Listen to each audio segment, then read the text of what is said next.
I don't think we can talk about 2017 and the automotive industry without talking about President Trump.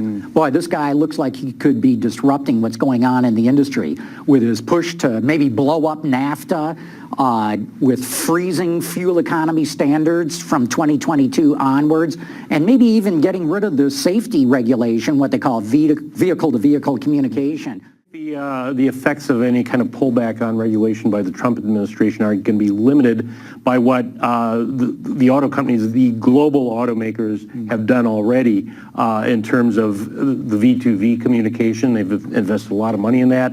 Having invested so much and not going to want to say, oh, we're going to back away from it, they're going to continue to develop that because that's part of autonomy, for one thing, and everybody wants to move in that direction.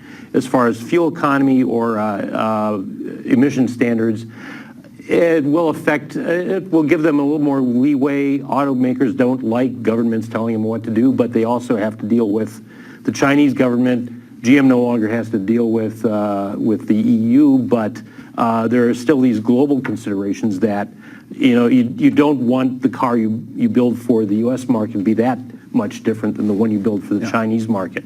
So I think that's going to be limited there. General Motors' biggest volume market, not their most profitable, but their biggest volume market is China. So it's not as, if Donald Trump and tomorrow, or the Congress tomorrow decided, okay, we're not going to have any fuel economy regulations in the United States at all, just forget it, do whatever you want. GM would still have to invest in significant improvements in fuel economy, significant electrification, to meet the demands of its highest volume market, which, by the way, the company says it's going to do. They're going to have, 20-some models by 2023. They're going to be profitable. They've got a whole new architecture for electric vehicles coming that they've outlined.